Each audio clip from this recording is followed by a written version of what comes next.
15 Ιουλίου, ώρα 8 και 20 το πρωί. Τα τάγκς της Χούντας κυλούν στους δρόμους της Λευκωσίας, διενεργώντας πραξικόπημα.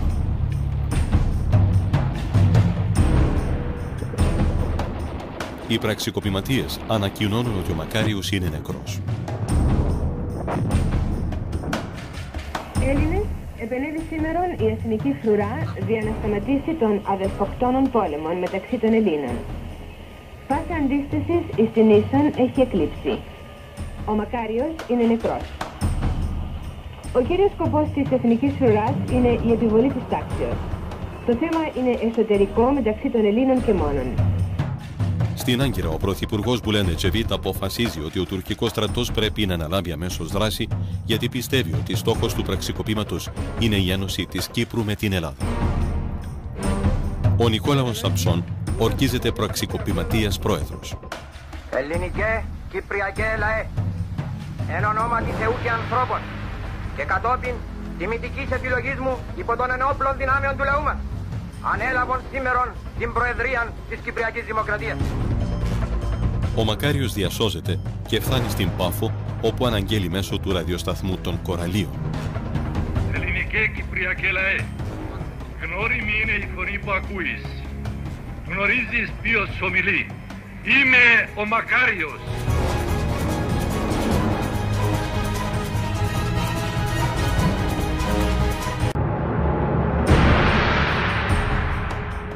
Ο ελληνικός και ο ξένος τύπος κυκλοφορούν με πηχαίους τίτλους για το πραξικόπημα στην Κύπρο. New York Times. Ο στρατός ανέλαβε ύστερα από πραξικόπημα του οποίου ηγήθηκαν οι Έλληνες. Εν αμφιβόλο η τύχη του Μακαρίου. Το Βήμα των Αθηνών. Ανετράπη χθες η κυβέρνηση στην Κύπρο. Washington Star News. Ο Μακάριος σκοτώθηκε σε πραξικόπημα. Το Συμβούλιο Ασφαλείας του Οργανισμού Ηνωμένων Εθνών συνεδριάζει στη Νέα Υόρκη. Στην Πάφο, όπου βρίσκεται, ο Αρχιεπίσκοπος Μακάριος απευθύνει νέο μήνυμα προς τον Κυπριακό λαό, τον οποίον καλεί να συνεχίσει την αντίσταση. Δίδαξε από την δραματική σκηνή σου ότι γνωρίζεις να ανθίστασαι, να αγωνίζεσαι και να θυσιάζεσαι για την ελευθερία σου. Αγωνίσου για την νίκη και ο Θεός έστω βοηθός. Στη συνέχεια μεταφέρεται με ελικόπτερο των Ηνωμένων Εθνών στις Βρετανικές βάσεις και από εκεί με στρατιωτικό αεροπλάνο στη Μάλτα, όπου διανυκτερεύει. Στη Λευκωσία, ο Νίκος Σαμψόν διορίζει δικό του πραξικοπηματικό υπουργικό συμβούλιο με υπουργό εξωτερικών τον Τίμη Δημητρίου.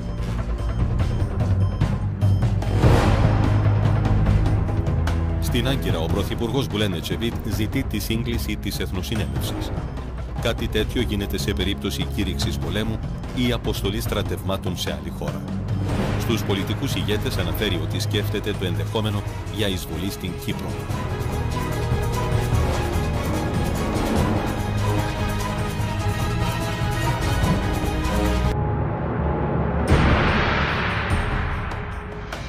Ο πρόεδρος Μακάριος αναχωρεί από τη Μάλτα για το Λονδίνο, όπου του επιφυλάσσεται η υποδοχή αρχηγού κράτους από χιλιάδες αποδήμους.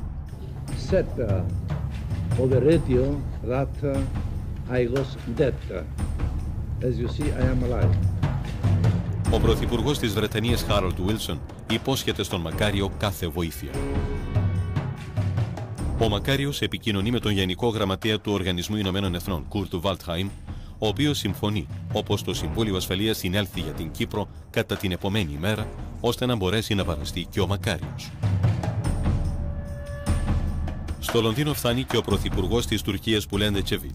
Ζητεί από την Βρετανία τη λήψη κοινής δράσης στην Κύπρο.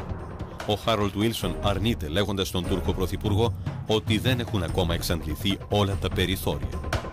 We regard, as so many people in the world do, the Greek government as the instigator of the intervention against the independent state of Cyprus.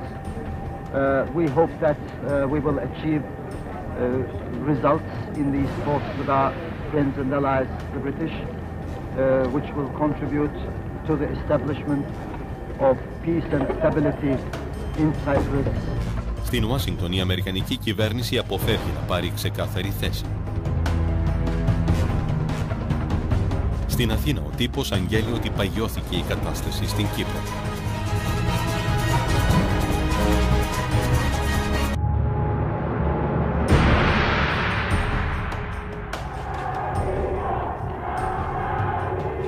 Επίκεντρο των διαβουλεύσεων γύρω από την Κύπρο και το πραξικόπημα είναι το Λονδίνο.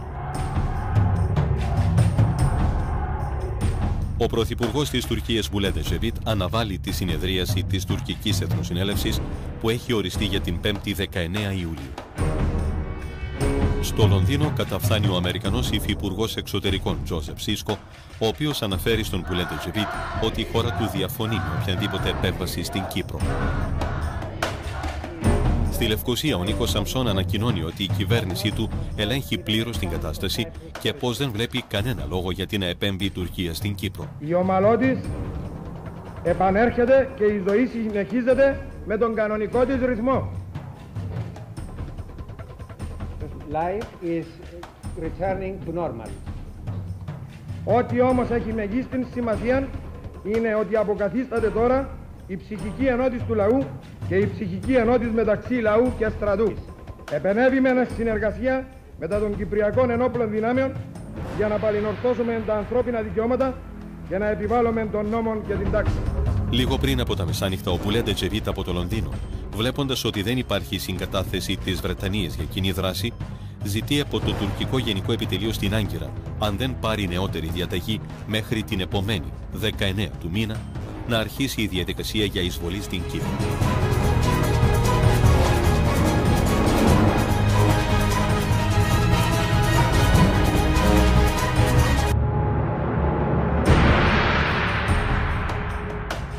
Κυκλοφορούν για πρώτη φορά από τη διενέργεια του πραξικοπήματος στις 15 Ιουλίου κυπριακές εφημερίδες, οι οποίες προβάλλουν με πηχαίους τίτλους τις δηλώσεις του Νίκου Σαμψόν. Ο Μακάριος φτάνει στα Ηνωμένα Έθνη και ο Γενικός Γραμματέας του επιφυλάσσει υποδοχή αρχηγού κράτους. Στη συνεδρίαση του Συμβουλίου Ασφαλείας καταγγέλει ανοιχτά την επέμβαση της Χούντας των Αθηνών στην Κύπρο. What has been happening in Cyprus since last Monday morning is a real tragedy. The military regime of Greece has callously violated the independence of Cyprus. Στην τουρκική συνοικία της Λευκοσίας, ο Τούρκος πρέσβης καλεί τον Ραούφ Τενκτάζ και του ανακοινώνει ότι η εισβολή θα γίνει στην επομένη ημέρα. Στο Λονδίνο, η Βρετανική τηλεόραση μεταδίδει εικόνες απόπλου τουρκικών σκαφών προς άγνωστη κατεύθυνση. Το BBC σημειώνει πως τα σκάφη πλέουν προς την κατεύθυνση της Κύπρου. Στη Λευκοσία, ο αρχηγός του πραξικοπήματος ταξίαρχος Γεωργίτσης διατάζει επιλεκτική επιστράτευση, αλλά αρνείται πιο αυστηρά μέτρα για αντιμετώπιση ενδεχομένου εισβολής, επιμένοντας ότι οι κινήσεις των τουρκικών πλοίων σχετίζονται με προγραμματισμένη άσκηση.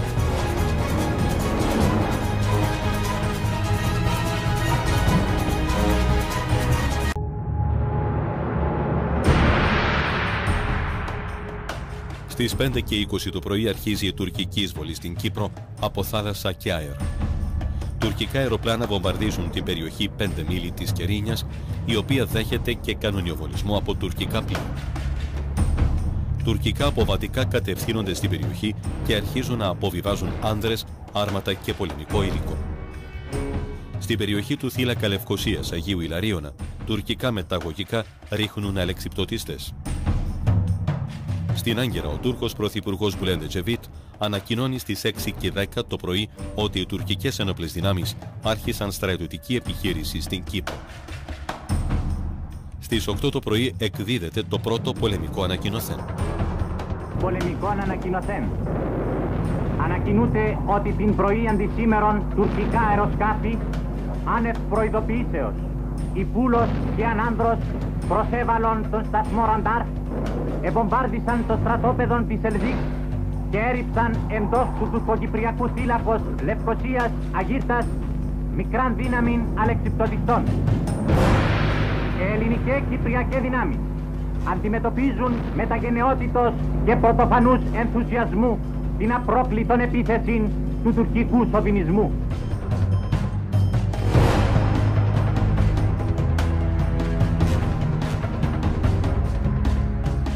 Turkey, in any case, should not have taken advantage of the situation created by the Greek junta and invade Cyprus.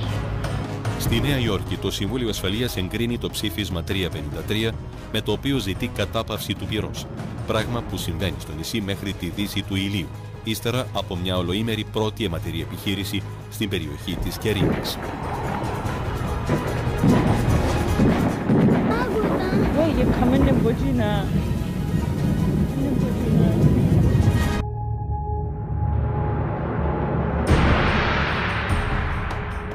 Στις 6 το πρωί η τουρκική αεροπορία επαναλαμβάνει το σφυροκόπημα των θέσεων της Εθνικής Φρουράς στην περιοχή της Κερίνιας, όπου έχει δημιουργήσει μικρό προγεφύρωμα. Είμαστε από τον Άγιον Επίφτιδο και χτυπήσαμε μας ανηλαιώς και με τα πλοία και με τα τάγκς και φύγαμε και ήρθαμε στην Αθρούπολη.